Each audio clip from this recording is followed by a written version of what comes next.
Hello friends, my name is Shivam from DevOps Schools and I will help you to enable your learning process in various technologies of DevOps, artificial intelligence, machine learning, big data and many more.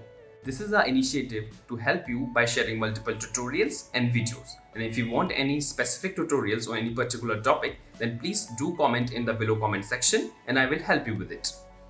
Also, please subscribe to our premium services on YouTube, which will give you access to more content and videos to enhance your knowledge about all these topics. Also, if you want me to help you with regards to the online trainings and classroom sessions by our qualified trainers, then please do write me at contact@devopsschool.com. Thank you. So today we are going to start with functions. Okay, so functions is nothing but it's a reusable piece of code. Okay, so like in Python, if I want to define a function, I should start. I should start with the keyword def. Okay, def, and then followed by function name. That is, I can write validate mobile number, and if the function is not taking any parameters, then I can just leave it empty like this. And if it is taking parameters, then I have to give just the name of the parameter, not required to provide the data type. Okay, so I have to just place the name of the parameter and then say colon. So once you place colon and if you press enter, the block will start. And in Python, if I want to define the empty block, what can I do is I can just say pass within this. So pass is just a dummy statement. Okay, so there is no logical use. Okay, no logical use. Okay, and it is used to define the empty block in Python. Okay, and then now if I just print the function name, let's say validate mobile number, and then if I say type of validate mobile number, now you can see the output like Python functions.py. So you can see it will just print the reference function validate mobile number at some reference and class function like this. Okay, so now if I want to write a block, I can start writing it over here. Like I can say status is equal to invalid. So now what we are going to do is we are going to consider only two criteria while validating the mobile number. That is, the number of characters should be 10 and all the characters are numbers.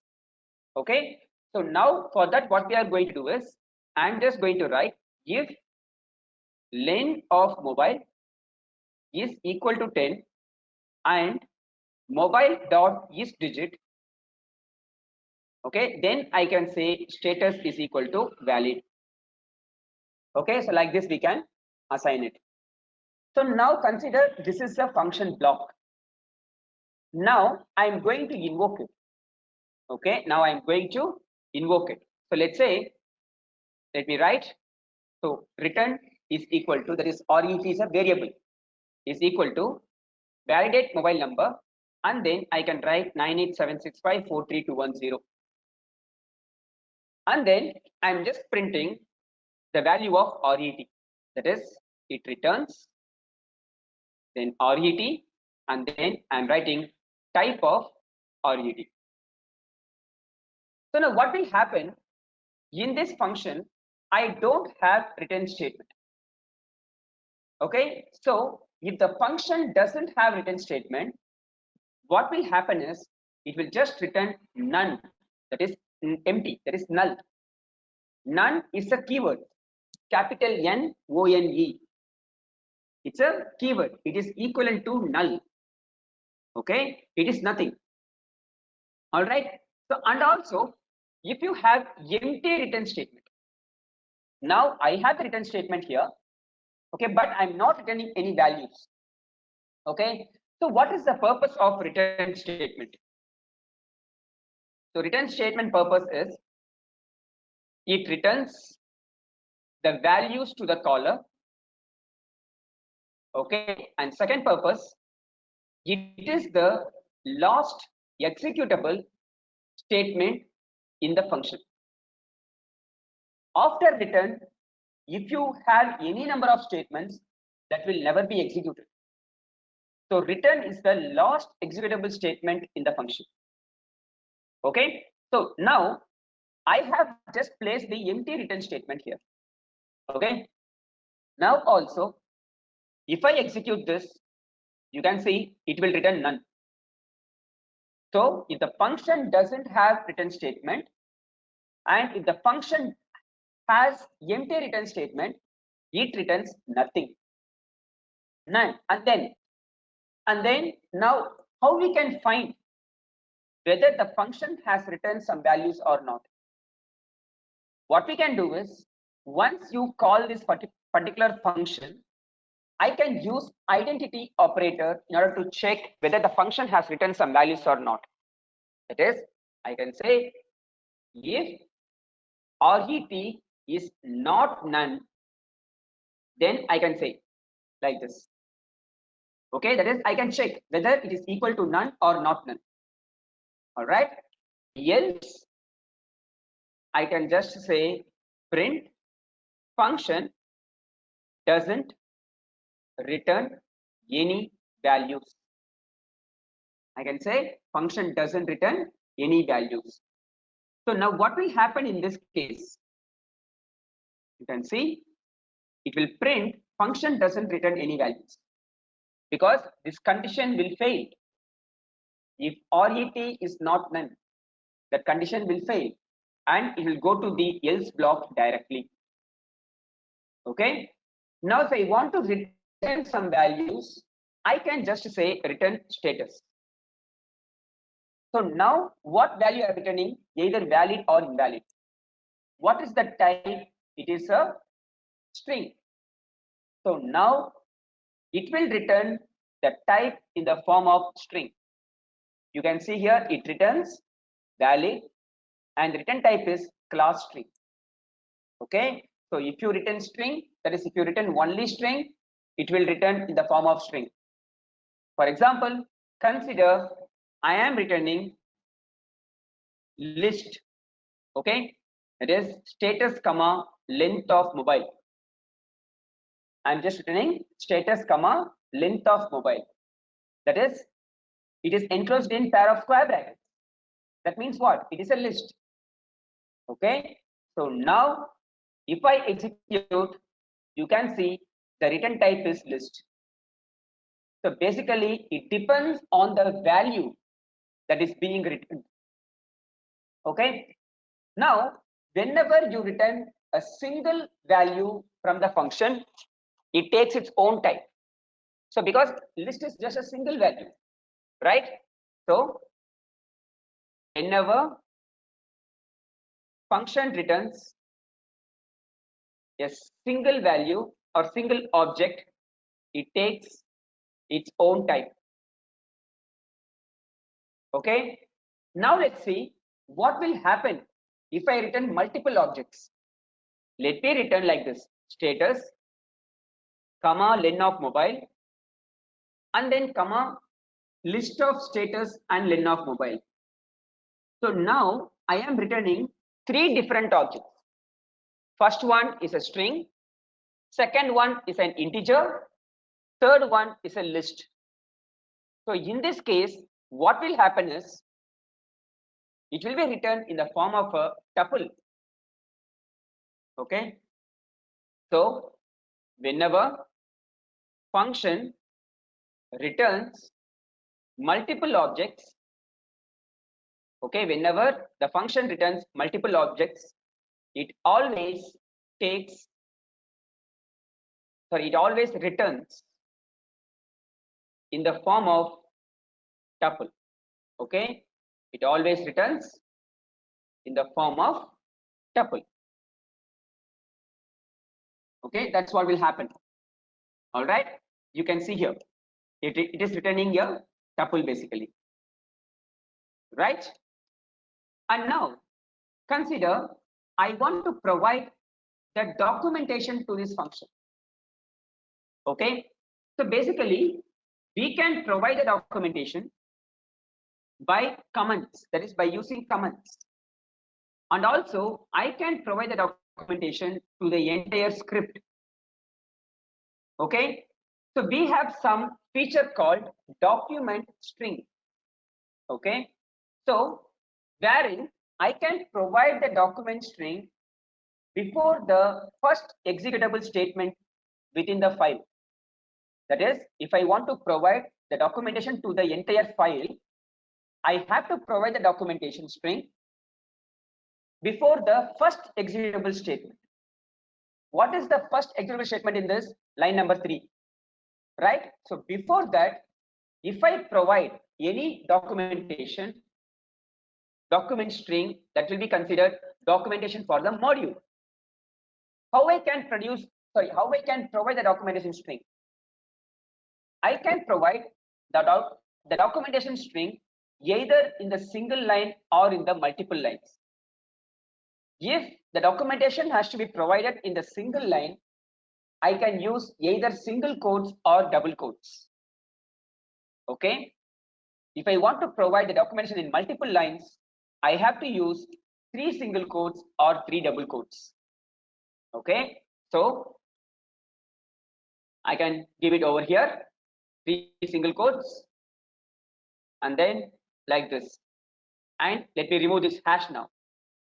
Okay, that is not at all required, right? That is not at all required. Okay, and also over here, I can remove the hash.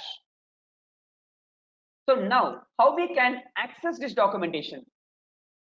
So this documentation string can be accessed using the variable doc. Okay, so I can access documentation string. So print, okay, print. I can access the document using, okay. So let's say validate mobile number. Sorry, module level doc, right? So this is module level document. I can say underscore underscore doc underscore underscore. So in Python, any variable which is starting and ending with double underscore are all predefined. We are not going to assign, okay, we are not going to assign value to this particular variable. This will be auto populated. Okay, so now this will have the documentation string that is being given at the module level. Okay, so look at this. You can see here. Okay, module level document. You can see whatever I had given on the top, that has been retrieved in the form of string. Consider I am providing those things after the first executable statement. I'm just providing this one after the first executable statement. Now what will happen to this is, this will be considered as comments. This will not be considered as document string. So now if I execute my script, I will get none, because there is no module level document. It is none. Okay, so that's why I told documentation string for the module should be placed before the first executable statement. Okay, that is on the top of the module. All right, so now you can see that will be retrieved.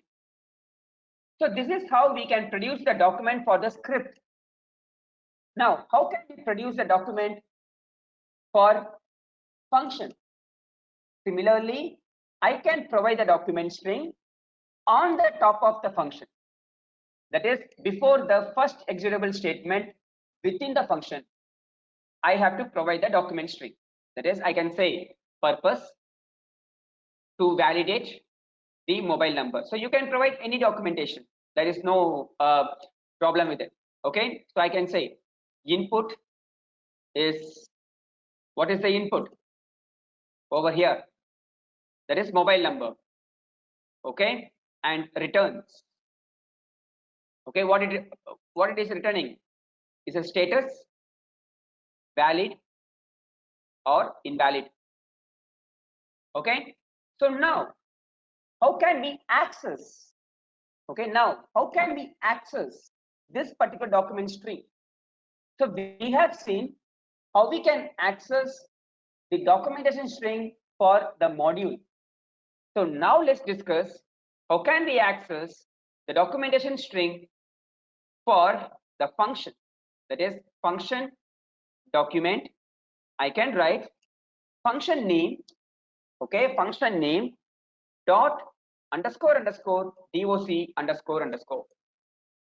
Okay, if you just say double dash doc double dash, that gives you the module level document.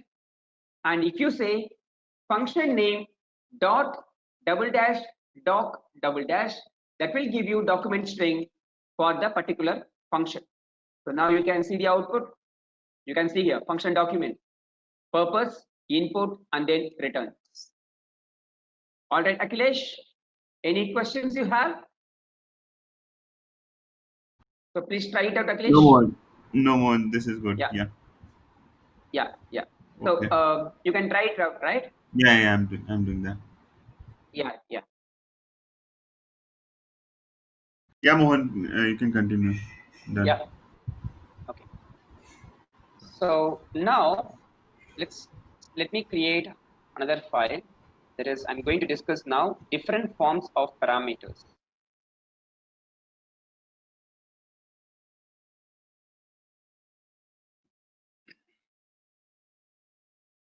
So here, let me define a function, display EMP, and it has some 3 parameters. And then I can say empty curly braces, earns rupees, empty curly braces. So this is nothing but placeholders. Okay. So what we can do is I can pass this string to format method, wherein I can populate these placeholders. That is, I can say name, comma location, comma sal. Okay, name, comma location, comma sal. So we can say name from location earns rupees salary, like that. So basically what will happen, the first placeholder will take name parameter, the second placeholder will take location, and third placeholder will take salary. Or else we can give like this also, that is index I can give. So 0 indicates first parameter, 1 indicates second parameter, and 2 indicates third parameter. So now what we are going to do is, we are going to discuss positional parameter first. What is positional parameters? That is, based on the position of the value, okay, based on the position, the values will be assigned to the respective parameter. Okay, so that is, I can say display EMP Davis, comma Bangalore, comma 5000. Now what will happen? Davis will be assigned to name, location, that is Bangalore will be assigned to location, and 5000 will be assigned to salary. Okay, and for example, let me change it. Let's say Bangalore, comma Davis, comma 5000. So in this, Bangalore will be assigned to name, Davis will be assigned to location, and 5000 will be assigned to salary. So we need to pass the parameters in the correct order. That is nothing but positional parameters. Okay, so I have to say print here. Okay, so I can just write print of this one. Okay, so now you can see the output.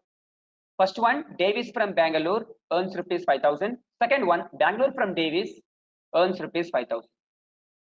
Okay, so based on the position, the values will be assigned to the parameters. That is nothing but positional parameter.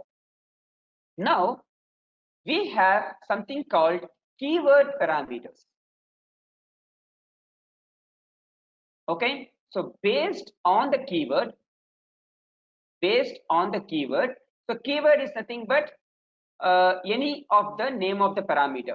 Okay, any of the parameter names. Okay, the values will be assigned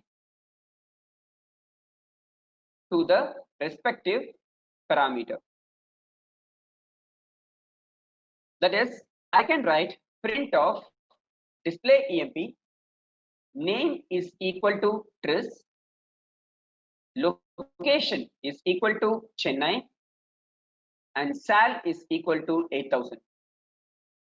Okay, and I can change the order of the parameters here, no problem at all. I can give location is equal to Chennai, sal is equal to 8000, and then name is equal to Tris. So like this. So even though if I change the order in the parameters, this will give you the same result because based on the name of the parameter, it will be assigned. Okay, so I can't give any other keyword apart from the names of the parameters. For example, if I give name1, there is no parameter with the name name1, right? So this time it will give you the error. Display underscore emp got an unexpected keyword argument name1. Okay, so we should give the keyword that should be part of any of the parameter names. So now you can see the output. Tris from Chennai earns rupees 8000. Tris from Chennai earns rupees 8000. So if we change in the order, there is no change in the output. Clear? Now let's mix these two forms. Okay, that is, let's mix this mix of positional and keyword. So whenever you invoke any function by mixing these two forms, what you have to do is you have to first pass positional arguments, that is positional parameters, followed by keyword parameters. Okay, that is, if you start passing the parameters by keyword, the rest of the parameters should be passed only in keyword. Okay, so basically, that is, let's say I have 3 parameters here. Let me pass name by position and location and salary by keyword. That is valid. Okay, so I can say print display emp, then I can give manual, location is equal to Pune, and salary is equal to 9000.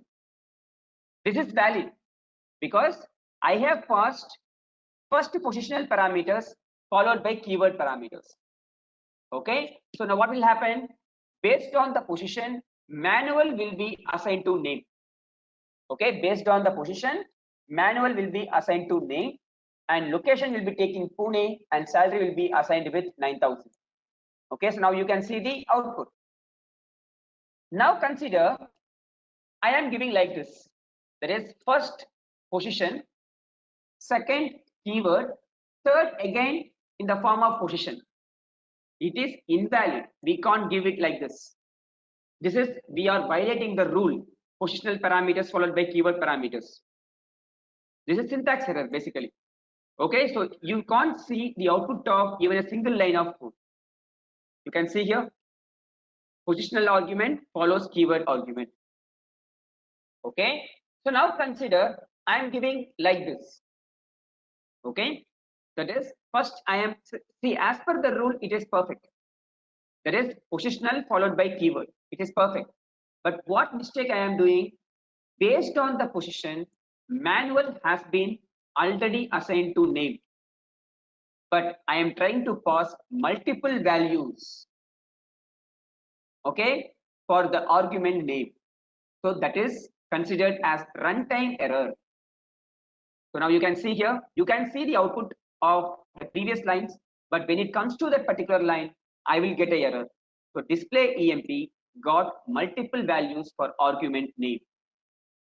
Okay, so whenever you whenever you invoke the function, first you have to pass the parameters by position, and rest of the parameters needs to be passed in keyword. whenever you pass in keyword, you can pass in any order. For example, I can pass like this also. First salary and then location. That's not a problem. Okay, so now you can see the output like this. So this is called mix of positional and keyword. Okay, take it down, Akhilesh, and let me know once it is done, and then we'll see two more forms of parameters. Okay, Mohan. Yeah. Yeah, Mohan, it's done. Yeah. Yeah. Okay. So now the third form is default parameters. Okay. Third form is default parameters. So this should be given in the function definition while you having the parameters, right? So over there, you have to assign some default values to the parameters. So consider you have n number of parameters, and if you want to provide the default values for the parameters, first you have to decide what are the parameters that can have default values. Okay, so once you decide, what you have to do is first you have to place all non-default parameters. Okay, first you have to place all non-default parameters followed by default parameters. This is the rule you have to follow. Okay, so that is, let's consider name as non-default and location and salary as default. Let's say location is equal to Bangalore and salary is equal to 5,000. This is my default values. For example, if I give it like this, okay, let me just remove this default value, let me remove it. So now it will give you the error basically. Okay, so we are violating the rule. You can see here, non-default argument follows default argument. Okay, so first you have to place all non-default parameters followed by default parameters. So and then parameters which has default values are optional to pass. It is not mandatory. Okay, that is, I can invoke the function just passing only one parameter. Okay, just only one parameter I can pass. That's it. It is not required to pass location and salary. So by default, it will take location and salary. Okay, so now you can see the output. Paul from Bangalore earns rupees 9,000. And also, if I want to change, okay, if I want to retain the location, that is, if I want to retain the default value for location, and if I want to override only salary, I can easily skip the parameters which is present in between. Okay, that is, I can say display EMP Paul and then salary is equal to 15,000. Okay, like this. So now we can easily skip the parameters which is present in between. Okay, so like this. So now we can see the output. Paul from Bangalore earns rupees 15,000. This is called default parameters. Now the last form of parameters is nothing but variable length arguments. Okay, variable length parameters. So what are these variable length parameters? There is, we have two different representation. One is star and other one is double star. Okay, star followed by any variable name. It's nothing but any number of positional parameters which will be received in the form of tuple. Okay, and double star followed by any variable name is nothing but any number of keyword parameters which will be received in the form of dictionary. Okay, so To get our channel membership, click onto the join button, select the 3D99 plan and grow your skills immensely. Now, this is nothing but n number of positional parameters, and this is nothing but n number of keyword parameters. So now let me define one function, display underscore det. So first I have to place single star. There is star SCR and double star det, and then I can print those SCR and then type of SCR. Then I can say det and then type of det. Okay, so it is not required to mention star and double star inside the function block. Okay, so now let me invoke this function. So display det, I can have some parameters like Python, Perl, PHP, and then typ is equal to interpreted, and then name is equal to scripting. This is one function call, and other function call, I'm not passing any parameters at all. I can say just display det without any parameters. Okay, so that is I can pass any number of parameters if you have the parameters like this. There is no limit in the number of parameters. Okay, I can give any number of positional parameters and any number of keyword parameters like this. So now you can see here. Now you can see Python, Perl, PHP. It has been received in the form of class tuple, and type is interpreted and name is scripting. It is received in the form of dictionary. Yeah, and for the right, second function call, both are empty because I didn't pass any parameters here. That's why it has been received as empty. Okay. Now right. consider the scenario. Consider the use case. I have something called lang. Okay, I have some standalone variable here. Okay, now what will happen? Let's see. Lang like this. So now what will happen? Based on the position, the first parameter, that is Python, will be assigned to lang, and the rest of the positional parameters will be assigned to star SCR in the form of tuple. Okay, and for the second function call, it will throw me the error because there should be at least one positional parameters. Okay. So now you can see the output. First one. And what no happened error. to asterisk double asterisk Empty. wala jo? Sorry. Empty, right? Empty, right? Okay, empty. See, double. That is for the first function call. It will take type is interpreted, name is scripting. Okay, because double star means keyword parameters. Okay. So see here, it has received in the form of dictionary. That is type is interpreted, name is scripting. All right. So here it will throw error. That is for the second function call. It will throw error. Okay. Because minimum one parameter I need to pass for lang. Okay. So now it will not give any error. Okay. See here, lang is Python. The remaining positional parameters have been read in the form of tuple, and then you have type is interpreted and name is scripting. And for the second function call, lang has been taken as Python, and we have empty tuple and empty dictionary. Got it? Clear? Right, Mohan. Yeah. So now consider I have some variable after star SCR. I have some standalone variable after star SCR. Now let's see what happens here. Okay. Now let's see what happens here. So now we have something called platform.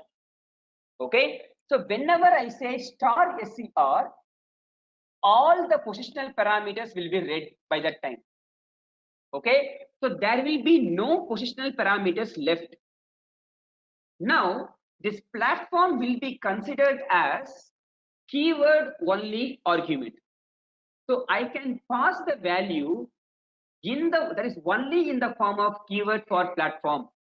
I can't pass the parameters in the form of positional because we have star SCR here.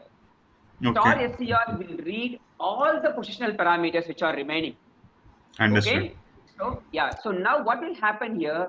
You can see the error saying display DET missing one required keyword only argument platform. Okay. So you have to pass like this only, like platform is equal to multi. Okay. Similarly over here, that is platform is equal to multi. Okay. So now you can see the output here. The platform is multi and rest of the keyword parameters has been taken in the form of dictionary. Got it? Right. Yeah. Got Any it. questions here? No, Mohan. You want to try now? Yes, I can try. This is the last one, right, Mohan? Yeah. This is the last one. This is the last Okay, one. let me try this one. We'll Let me wind up. try. Yeah. Yeah. You're able to see the screen, right? No problem, no? Just a little bit down if you can do, Mohan. Yeah. I have uploaded Akhilesh files. Today's files also I have uploaded. Okay, mine is also complete. Please enroll our general membership for $399 plan to get access of all the parts.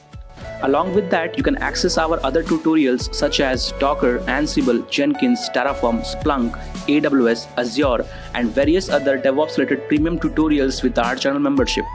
If you would have any issues with our channel membership, you can drop an email to us at contact@devopsschool.com, or you can also unsubscribe from channel membership anytime if you don't want to continue or did not like the video. To get our channel membership, click onto the join button, select the $399 plan and grow your skills immensely. Please be kind enough to like it, and you can comment any of your doubts and queries. We will reply to them at the earliest. Thanks for watching.